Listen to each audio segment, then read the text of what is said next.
Lo último que le oímos decir al abuelo es recuerdo a Marjana. ¿Qué recuerdos te vienen cuando ves otra vez este documental? La verdad es que me emociona un montón. Solo para contaros que, bueno, yo creo, vengo de la actuación, si soy actriz es porque creo que podemos tocar a las personas y debemos tocar a las personas a través de la emoción, de la belleza, no a través del miedo, desde otros lugares un poco más duros. Creo que cada uno de nosotros es muy fuerte y tiene cosas dentro que pueden cambiar mucho a su alrededor. Parece, cuando veis la película, que hay un montón de trabajo detrás, o sea, de gente detrás, pero realmente me fui a Uzbekistán con un sueño y con unas imágenes con las que soñaba. Cada uno de los planos que veis los soñaba tal cual y nunca había estado allí. Había leído, había visto, pero nunca había estado allí. Uzbekistán es un lugar maravilloso. Este mar regaba a 5 países que vivían millones de personas de este mar, de la industria y también del turismo, y que los pescadores, las personas que vivían al borde de este mar, vieron como metro a metro se iba yendo durante casi 20 años, hasta que desapareció, porque los rusos decidieron plantar en un desierto algodón y arroz. Y cuando llego allí, con mi mentalidad española, europea, pensaba, había mandado un fixer, que es un señor que habla español realmente de una parte de Uzbekistán, no es que fuera productor, y pensaba que me iba a encontrar con un casting de abuelos y nietas, y llegué y no había casting, no había nadie que quisiera participar en la película, ni nada parecido. Y además, aunque es una democracia, era Rusia antes, no sé cómo explicar esto. De repente me encuentro con un lugar, con una cámara y con todo lo que... Bueno, el viaje ya fue una locura porque íbamos mi directora de foto y yo en 4 aviones o 5 aviones y luego 6 horas en coche, parándonos en cada aduana, diciendo que llevábamos drones, no hablaban inglés, fue toda una odisea. Vino un foquista y ayudante de cámara ruso y tenía ese fixer que hablaba español, que no era de este lugar, que además hablan caracalpeco, son como los catalanes de Uzbekistán y no se lleva muy bien con el resto de Uzbekistán. Entonces, era todo iba en contra. Y estaba el ejército por todos lados. Soy mujer, di tú, que alguna ventaja teníamos que tener, aunque fuera a través de esto que os voy a contar, que no soy una amenaza. Por lo tanto, me perseguían, me grababan, me trepaban, pero no me metieron en la cárcel de primeras. Y la persona que se puso delante de mí diciendo que era de turismo, y el fixer me dijo, este señor es de turismo, y digo, ya lo sé, va rapado por los lados, o sea que hay algo encerrado. Resulta que tiene una parte artística, yo le cuento todo el proceso de la peli, el tío le gusta y gracias a él tengo esta película. Aunque cada día me levantaba teniendo que llevar una barca a un río que estaba vacío, o sea, mi fixer no hacía absolutamente nada y cada día era a ver si llego. Empecé rodando los barcos varados, las vacas le llamamos las stickouts porque yo no sabía que había vacas y de repente nos vamos a las 4 de la mañana a menos 20 grados a rodar el desierto con los barcos varados, se nos congelaba la cámara y de repente de la nada aparecen las vacas. Esas cosas milagrosas que cuando aparecen dices, bueno, tenía que estar aquí y esto es un milagro. Las vacas además con ese testimonio, ese paso que al final genera casi el tempo de la peli. Y me estoy liando con la persona como siempre. Todo lo que estás contando es muy interesante. Dices que esperabas un casting de abuelos y niñas y no lo tenías. ¿Cómo llegas a este abuelo y a esta nieta que tienen esa presencia escénica tan importante? Increíble, o sea, todo es un milagro. En esta película todo es un milagro. Antes de salir de España no sabía que me iba a encontrar, es posible que no pudiera rodar nada. Y gracias a este señor uzbeco de turismo que no era de turismo, de repente le digo que necesito esto, nadie, porque tiene mucho miedo, nadie quiere participar en la película, me prohíbe grabar en una serie de sitios, me da igual porque no quería grabar en esos sitios, pero eran sitios donde estaba trabajando el ejército, tienen eso muy medido, y me habla de una familia que el abuelo además, como no puede pescar, se sube a su barco, veis que se sube un barco, ese era su barco de pesca, y como le tocó tanto la desaparición del mar, bueno, te puedes desesperar, o él encontró una forma de expresarse a través del arte, de cómo evocar ese mar a través del arte. Entonces tenía ahí como un pequeño recinto donde, y en su casa también tenía como pequeñas esculturas acerca del mar y tal. Y apareció este abuelo. Entonces voy a conocer al abuelo, me salto todas las reglas, allí en Uzbekistán son musulmanes, yo me traspaso todo eso, pobrecitos míos, la primera era, me decía el Pixel, ¿pero qué haces? Claro, no le puedes tocar, no puedes tocar a un hombre, no puedes acercarte, no, tienes que tener una comunicación con mucha distancia. Yo llego, lo abrazo, Señor, qué ilusión hay, es perfecto. Veo a esa niña que me llega, que no la conozco, salía de rodaje y me aparece con esas pantuflas rosas y es el único toque de color de la película y va, y es maravilloso. Fue todo un milagro tras milagro. Solo deciros que cuando me voy a ir, el día anterior, viene este de turismo, que por cierto me hizo incluso entrevistas, se sienta conmigo, viene al único hotel, que no era un hotel, era una pensión donde dormíamos al lado de 2 habitaciones de 15 personas con rusos, y varias veces nos abrieron la puerta por la noche porque nos querían robar las cámaras. Era toda una odisea cada día. Y esos rusos se dedicaban a ir en aviones por encima del desierto a plantar no sé qué movidas o a tirar unas semillas, a ver. Y ese día se acerca este de turismo, que no era de turismo, al hotel Posada, se sienta conmigo y me dice: tengo que hablar contigo seriamente antes de que te vayas a España. Y digo: cuéntame, ¿qué ha pasado? ¿Qué he hecho mal? No, nada, pero mira, yo he confiado en ti. Yo he estado contigo, pero no sé qué has rodado, qué vas a sacar de esta película. Solo decirte que si esta película no habla bien de Uzbekistán, o al final no es lo que me has contado, a mí me van a matar. Y digo, otra cosa milagrosa de la película es que yo llevaba un guión, porque me gusta jugar en ese híbrido entre la ficción y la realidad. Y había un montón de cosas que dejaba a la improvisación y a la realidad del momento, ¿no? Una de ellas era: apuestas a tu nieta como tantas veces y le cuentas un cuento. ¿Cuál es mi sorpresa? Que cuando por fin logro descifrar el caracalpeco, que no era uzbeco y que no había nadie en el mundo traductor de este idioma al español, me lo tuvieron que traducir una mujer rusa que hablaba español, que tenía unos amigos que eran de Uzbekistán, que entendían más o menos el caracalpeco, me tradujo una parte y otra parte fue gracias a la Embajada de Uzbekistán de España, que vinieron a ver el corto, vieron que efectivamente estaba todo correcto, y el pobre cónsul estuvo en la sala de montaje sudando, porque si un español de Madrid intenta traducir el catalán, pues como puede. Entonces iba diciendo: aquí estaba hablando que viene el presidente, entonces dice, creo, y tenía que repetir cada frase 200 millones de veces para poder traducirla. Y no sé qué más.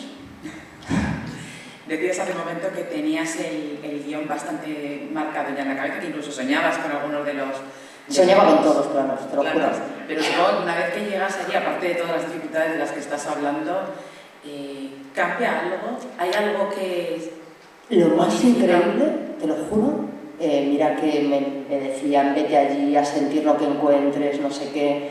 Yo sentía que me iba a encontrar esos colores, que sabía que eran unos hombres determinados, o sea, no os puedo explicar cómo, pero era una cosa que sentía. Y llegué allí y efectivamente eso estaba. Es más, el plano donde está el abuelo en la proa, al fondo, y la niña aquí dibujando unas olas, no sabía lo que eran las olas, entonces unas cosas le dije: dibuja lo que es una ola del mar. Y la niña empezó a hacer unas cosas así, porque no tenía ni idea, nunca había visto las olas del mar. Y me costó mucho, porque la directora de fotografía de repente me hacía un plano y digo: pero es que ese no es el que tengo en la cabeza, es muy bonito, es perfecto, a lo mejor el mío es malo, pero tengo que poner el que me vibra. Pero es que no lo encuentro, pero es que este es el plano que deberíamos hacer. Entonces de repente me pongo con el móvil, que tiene una aplicación para, como si fuera la lente, la óptica que estamos utilizando, y me pongo a dar vueltas como una loca por todo el barco hasta que digo: es aquí. Y la niña está aquí y el abuelo está aquí. Y me dice: ¿pero dónde vas? Y el abuelo y la niña se van a tomar por culo. Y digo: sí, ¿qué es esto? poder hacer eso, la silueta que veis es mi homenaje a Ana Mendieta, que es una de mis artistas preferidas. Ana Mendieta trabajó toda su vida intentando trasladar, entre otras muchas cosas, la idea de que el cuerpo y la tierra son todo, que tenemos mucho que ver con eso, ¿no? Y esa silueta es un homenaje a su obra. Y el abuelo, imaginaros a un abuelo uzbeco explicarle que eso no es una tumba, es una silueta con la que se comunica con el mar, con la tierra.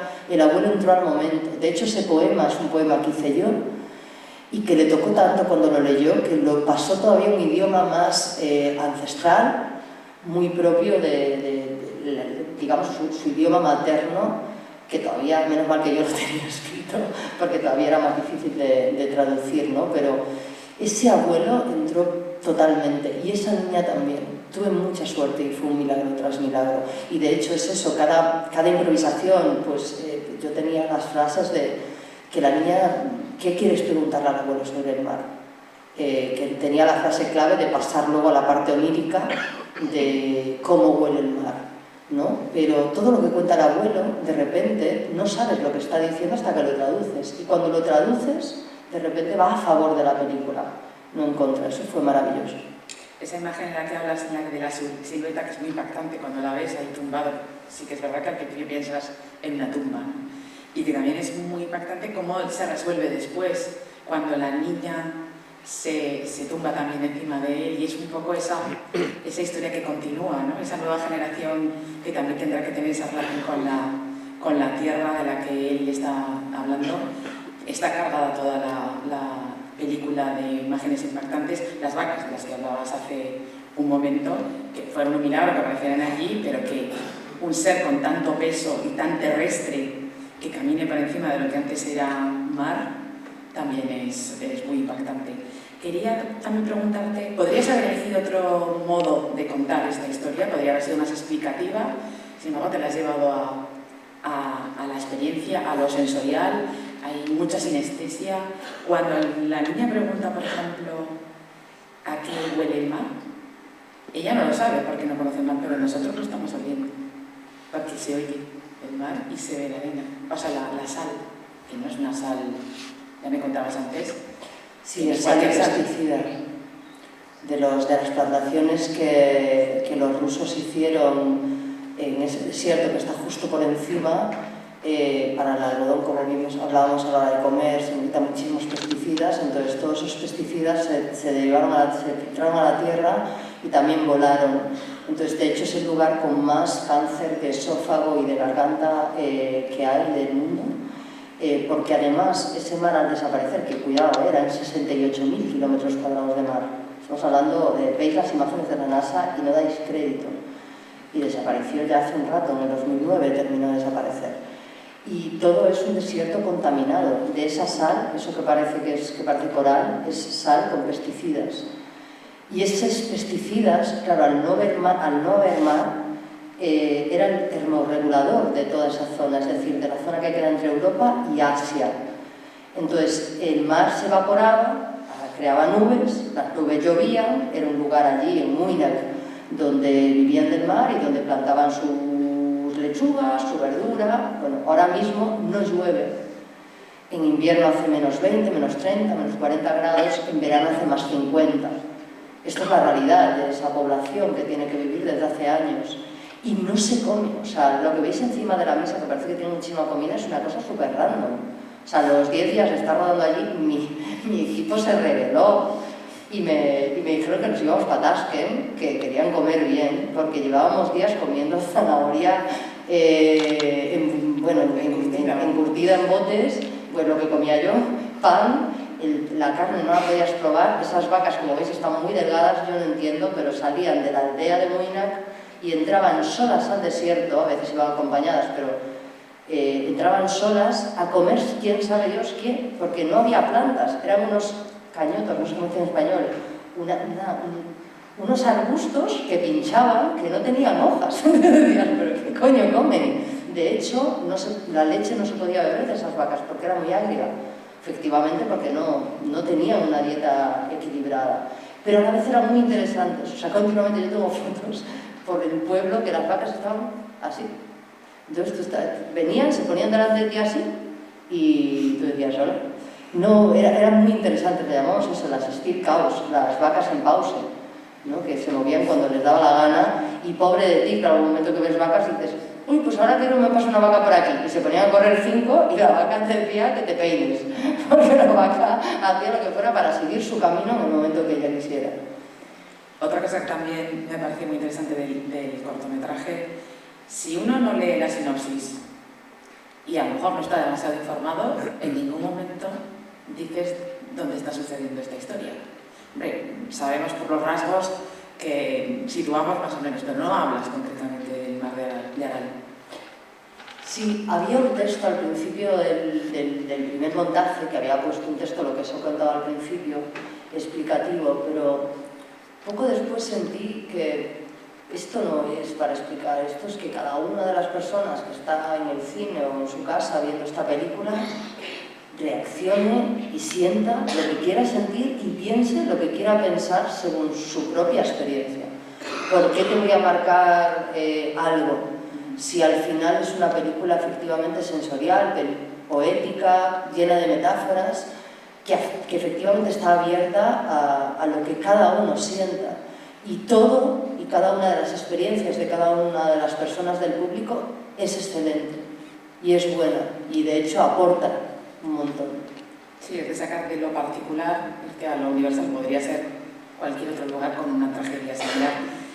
Y hablando de tragedias medioambientales, que yo sé que es un tema que te afecta mucho, que te interesa, teniendo tantas, incluso tú eres gallega, todos conocemos alguna que otra tragedia en tu tierra, ¿por qué te fuiste hasta Uzbekistán? Ha sido un proceso de 2 años el hacer esta película. Parto siempre de sensaciones. Yo trabajo con imágenes todo el rato y con discurso que quiero contar. Es un proceso muy propio que deviene además de mi proceso artístico como actriz. Y al principio estaba totalmente metida en que iba a ir a Chernóbil, absolutamente. Pero había salido la serie de Chernóbil, de repente Chernóbil ya era súper manido. Estaba también con Mauritania, que tiene otro desierto de barcos por donde pasaban los que intentaban ir a Europa, de ahí llegaban a las Islas Canarias, un sitio de muerte y un sitio de cementerio de barcos, y también había unos barcos de cemento y barcos de hierro en el delta del Río de la Plata en Argentina, que son barcos de cemento, que yo cuando los he visto digo, esto no podía flotar, pues flotaba. Barcos de cemento de la Segunda Guerra Mundial, cuando se quedaron sin hierro, empezaron a hacer barcos de cemento, y todo el delta más cercano a la ciudad, a Tigre de Argentina, entre los lugares más ricos, porque es donde vive la gente más rica, y también la más pobre, porque hay una favela, una villa se llama allá, está lleno de estos barcos totalmente llenos de naturaleza. Es decir, la naturaleza entró dentro de esos barcos y de repente a través de los agujeros veías los nenúfares, pero los restos de algo, de humanos que han estado ahí, ¿no? Como la naturaleza invade esos barcos. Todo este tipo de conceptos me llevaba una cosa a la otra. Hasta que un día, teniendo en cuenta que me tiraba mucho el mar de Aral y que llevaba visto mucho, de repente me cayó la ficha. Hay momentos que te cae una semilla o un algo dentro y dices, ¿qué coño? Voy a contar la historia de un abuelo a una nieta en este mar. Además, acababa de ver muchas pelis sobre el mar de Uzbekistán, pero una que me marcó, de Isabel Coixet, que lo hablaba con ella, que justamente un pescador hablaba que cuando le contaba a su nieto las historias del mar, a su hijo, pues él estaba tan emocionado porque siguen viviendo ese mar, esto es real. Y de repente dice, y estaba contándole un día súper emocionado todo esto, no sé qué, no sé cuánto, y miro y en su sombra veo que el niño está haciendo así, como diciendo, no sé qué coño es el mar, qué coño me estás contando. Esa pequeña cosa que vi en ese documental, ¡bum!, me vino esta idea. Así, no sé cómo funcionan los demás, así funciono yo. Eres muy conocida como actriz, esta es tu primer trabajo como directora. Los que te hemos visto como actriz, te hemos visto en proyectos muy intensos, con personajes intensos, mucho thriller, muchas cosas de acción. Sin embargo, aquí vemos una Nerea completamente distinta. ¿Cuándo te surge esa pulsión también? Porque sabemos que la pulsión de actriz te surge muy pronto y que además no quieres, por supuesto, abandonarla.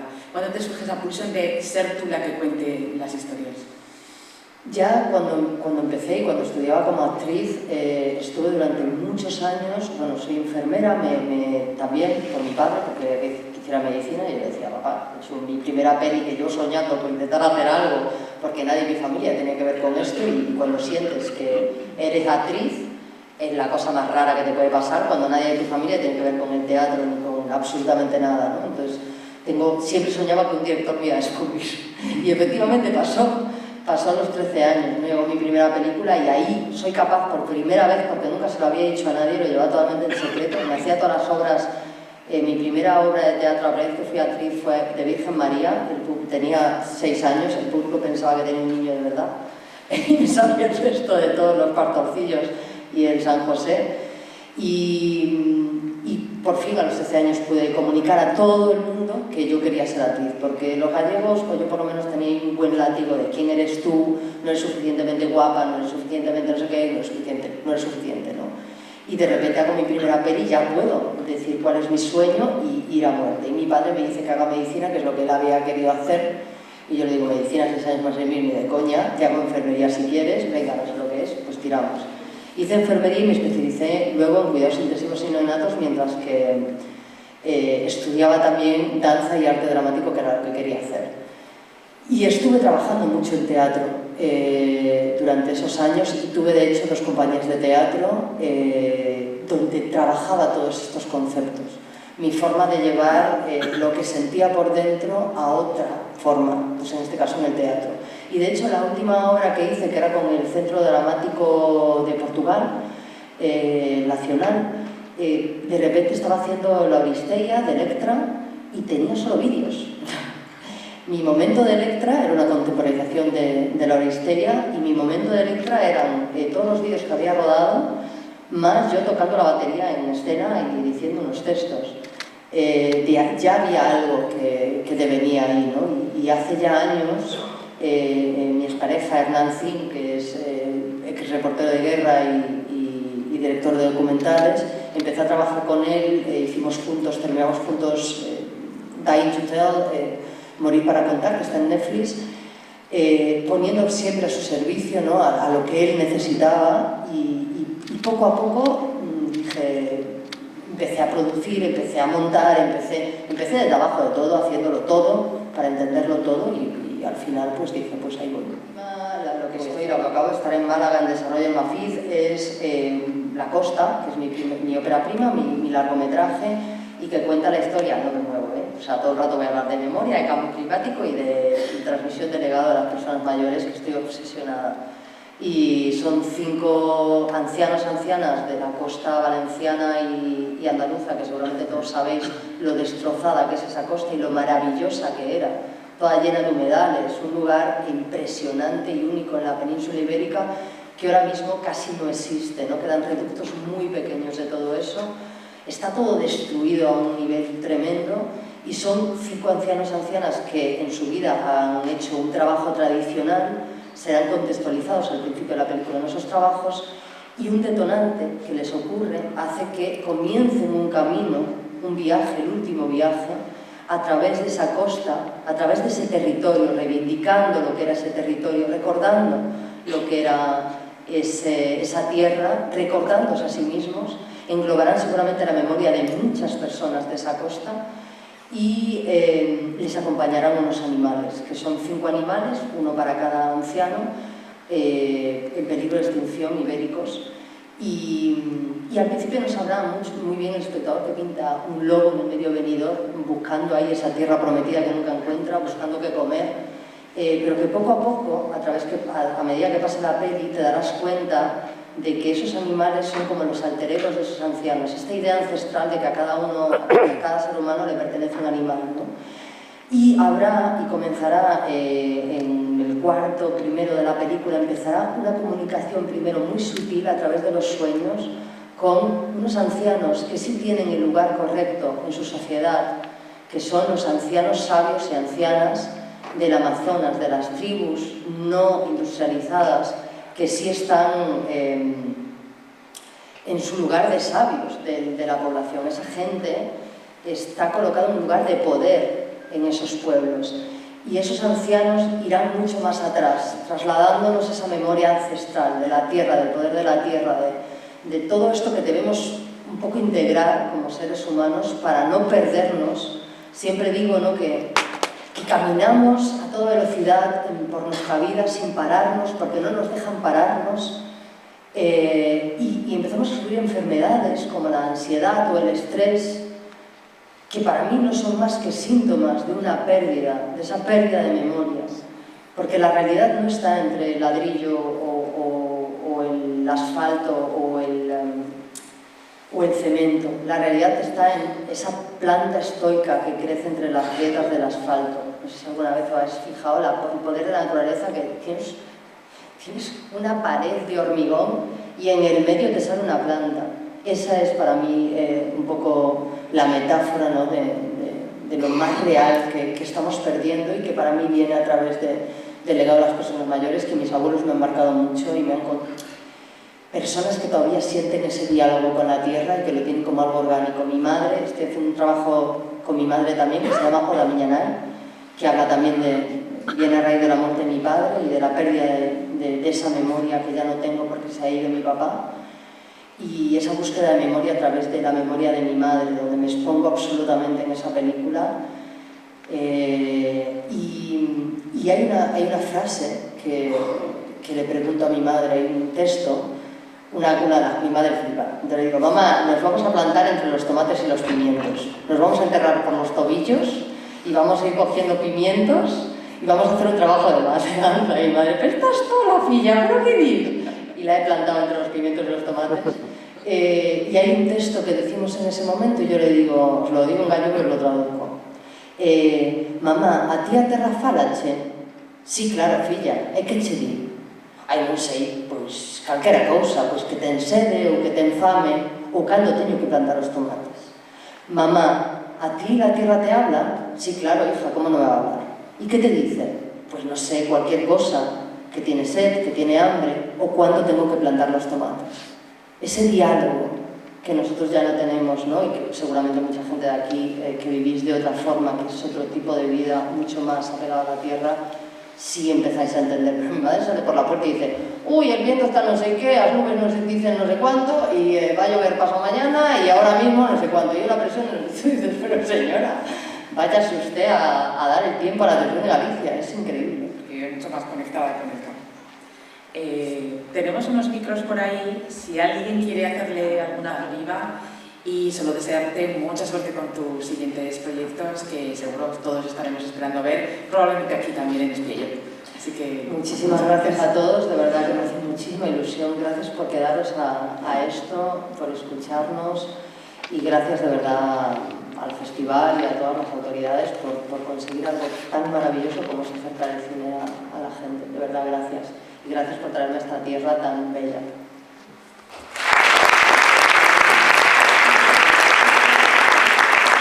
Gracias.